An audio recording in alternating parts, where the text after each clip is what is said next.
I'm Anna Arnsvik, and I come from Sweden. And Sweden is a place far, far away. It's actually up in Europe, in the northern part of Europe, and I think many of you nodding see that you know where Sweden is. At this moment in Sweden it's very, very cold. It's snow and ice everywhere. And my children, I have 6 children at home, they're playing in the snow, building snowmen.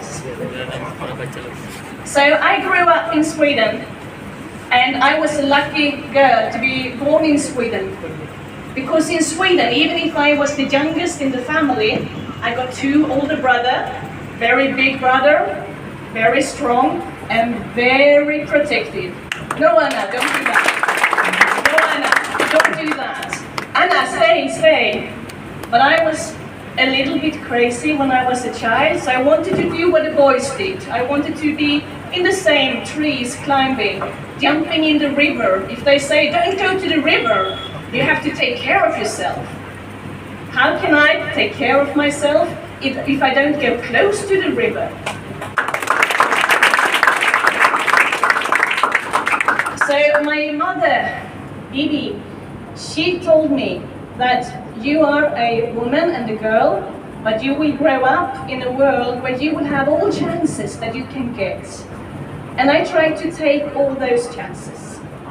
When I was very small, people bullied me because I looked different, they thought. I had different clothes, they thought. And I felt ashamed that I was bullied. But then I realized I want them to love me for them who I am. So I decided to be best in sport, best in class. And I became best in sport, best in class, and I went into the national team. So I was in the national team competing for Sweden, together with girls and boys from all around Sweden.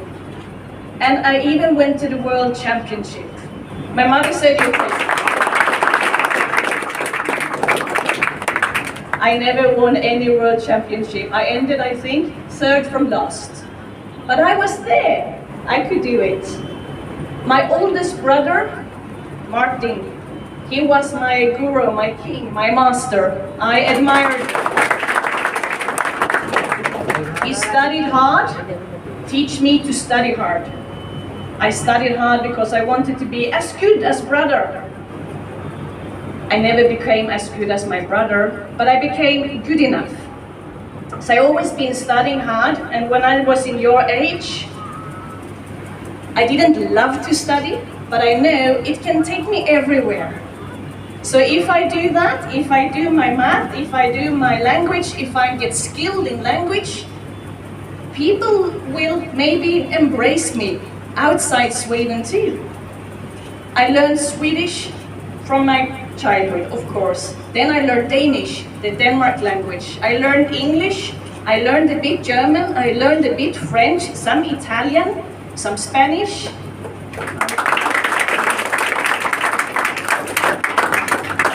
And I'm humbling trying to catch some Hindi word as well. I'm not that good yet, but I will practice. So then what happened? If you study hard, it will get result. If you train hard with your body, you will get result. You will be strong. Then you can study harder. I started to work in a farm for pigs and for horses. And I took care of the horses and the pigs and cleaned after them.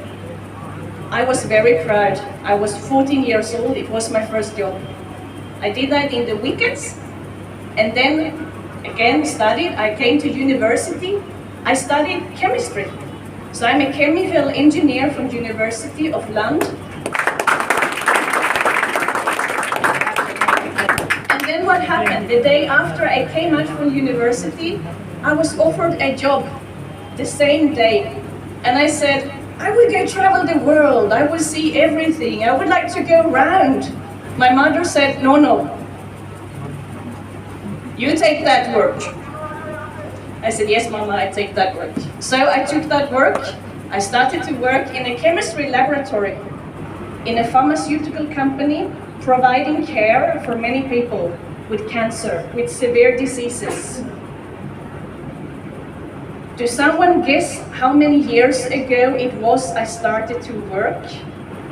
Someone have the courage to take a guess? How many years ago did I start to work in healthcare? What do you think? 20? Yeah, 20. Yeah? 25? Yes?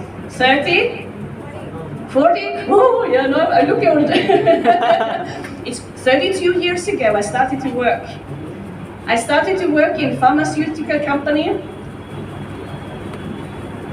32 years ago. I've been able to help many people. Patient disabled, cannot walk, having the opportunity to get aid from walking.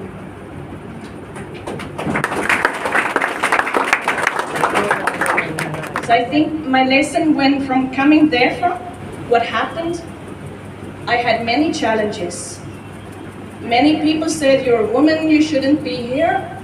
I said, I'm like my brother, I also want to be here. I got a manager position, I had a team. I was the youngest woman having a team. Then I got a bigger team with many fantastic people working together.